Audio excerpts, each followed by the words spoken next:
everybody, and welcome! There is a new patch out for Kerbal Space Program 2, and of course we need to take a look at what changes it brings to the table. Version 0.21 comes roughly 6 weeks after the long-awaited 4 Science content update was released back in December. With it, we finally got science exploration and re-entry heating and other stuff that was sorely missing from the game. And since KSP2 is still in early access, not everything was working as smoothly as it could. So, did the developers manage to fix the most egregious bugs that were introduced, or in some cases reintroduced to the game? Let's find out together. But before we do, I need your help. I am going to celebrate 10 years on YouTube later this year, and I would finally like to break through the 100,000 subscriber barrier. If you enjoy space-related content and or the games Kerbal Space Program and KSP2, hit that subscribe button and also the little bell so you don't miss when I release new content. I will soon continue my epic Joule 5 mission live stream, and there's a video coming on how I saved that mission from certain doom from a very, very nasty bug. Maybe this will help some of you rescue your save games as well. You don't want to miss that, so again, subscribe for all this and more. Alright, so version 0.21 of KSP2, let's get right into the nitty-gritty. From a numbers perspective, we got 68 changes implemented. Most of them are bug fixes, the rest are some adjustments to how things have worked. 6 of the items have something to do with re-entry heating. I cannot yet say if this now makes it more predictable, since I haven't had the time to really put it through its paces, but some of the things in the release notes make me hopeful that weird heat buildup at comparatively low velocities in the upper atmosphere might be a thing of the past. Have you had a chance to try out the new patch yet in more detail? Let me know in the comments what you think and especially how you perceive the changes to thermals in KSP2. We also have 6 items in the release notes relating to science. One of them concerns the sample grabber arm. Remember when I put it on a lander and it would flip the lander because it only has one animation and doesn't adapt to its surroundings like the scanner arms in the original Kerbal Space Program did?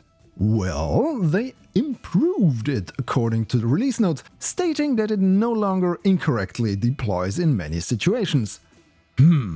That's a bit vague, to be honest, so let's try it out, shall we? And nope. Nothing on the runway. Nothing on the grass.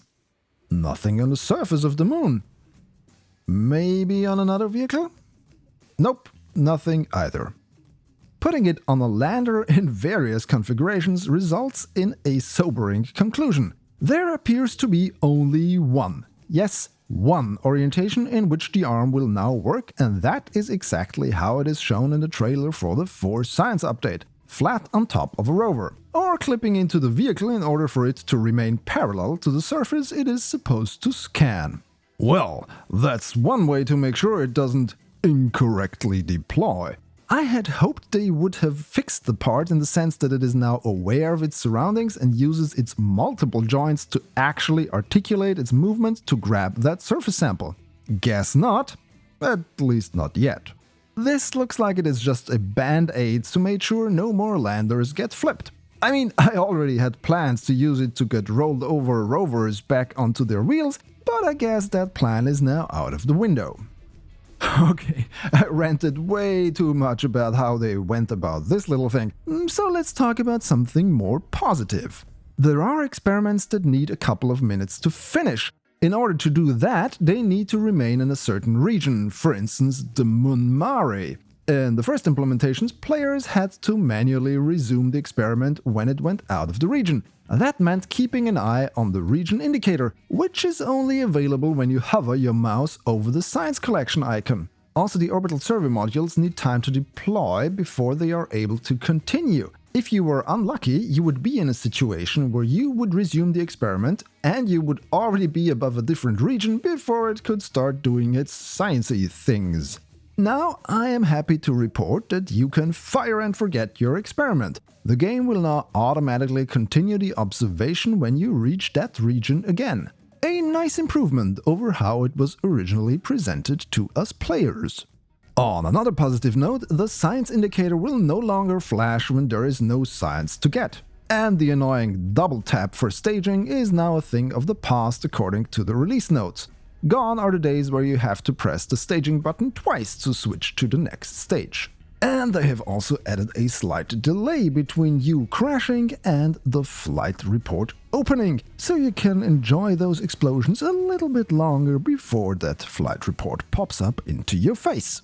One very persistent bug that has plagued the game since it was first released almost a year ago was orbital decay. The developers had fixed it previously, but then it made a comeback and now it's supposedly gone again. I certainly hope for good this time. Something that was in the update is not a bug fix, but an improvement to how rendezvous indicators are presented to players in map view. We now have the target vehicle highlighted in orange as well as new icons in orange and yellow for the intersect nodes along the orbital paths. This is going to make things a lot easier for people trying to meet up with another spaceship. Also, they fixed that visual glitch where vehicle icons would be blown up way too big and block the view. While that is all well and good, what I am still missing is the possibility to plan a maneuver for a future orbit. That would take the guesswork out of when the best time would be to plan for those aforementioned rendezvous.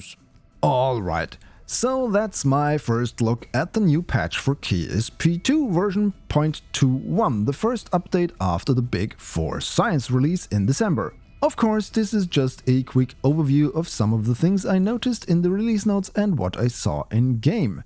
How things behave going forward is something we all need to discover together in the next couple of days and weeks. However, some big annoyances like all trajectory lines disappearing and parachutes not correctly deploying are still being worked on by the developers. Maybe we can see those fixed by mid-March. Why mid-March?